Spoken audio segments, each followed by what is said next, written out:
महाराष्ट्रात पुढील काही तासात निसर्गाचा मोठा प्रकोप होण्याची शक्यता हवामान विभागानं वर्तवली आहे। सॅटेलाइट फोटोंच्या हवाल्यानं मिळालेल्या माहितीनुसार महाराष्ट्राच्या सीमेत दक्षिणेकडून तब्बल 1000 किलोमीटर लांबीचा एक अवाढव्य ढग शिरला असून या ढगाच्या केंद्रस्थानी एक भयावह चक्रीवादळ सक्रिय आहे। हे ढग पृथ्वीपासून 10 किलोमीटर उंचीवर असून ते बाष्पानं अत्यंत जड झाले।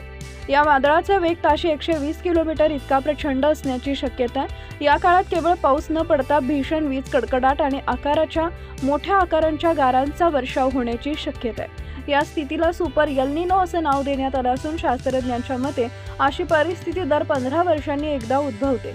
2005 आणि 2015च्या कटू आठवणींची पुनरावृत्ती होण्याची भीती व्हिडिओत व्यक्त करण्यात आली आहे। संकटाचा सामना करण्यासाठी प्रशासनानं जिल्ह्याची विभागणी 3 टप्प्याद्वारे केली आहे।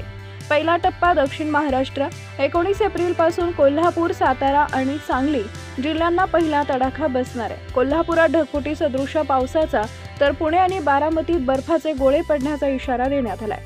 दुसरा टप्पा उत्तर महाराष्ट्र 21 ते 25 एप्रिल दरम्यान नाशिक, जळगाव, धुळे आणि नंदुरबार या जिल्ह्यांमध्ये अतिवृष्टी आणि वादळी वाऱ्यांचा प्रभाव राहील। इथं कांदे, द्राक्षांचं मोठं नुकसान होण्याची शक्यता आहे। तिसरा टप्पा मराठवाडा व विदर्भ 21 एप्रिल नंतर छत्रपती संभाजीनगर, जालना, बीड आणि लातूर या भागात नरक यातना देणारे हे हवामान असेल। नागपूर, वर्धा आणि अमरावती विदर्भातील जिल्ह्यात आभाळ फाटल्यासारखी परिस्थिती निर्माण होऊ शकते। नागरिकांना आवाहन करण्यात आलं आहे की भरदुपारी अंधारून आल्यास प्रवासादरम्यान गाड्यांचे हेडलाईट सुरू ठेवावे।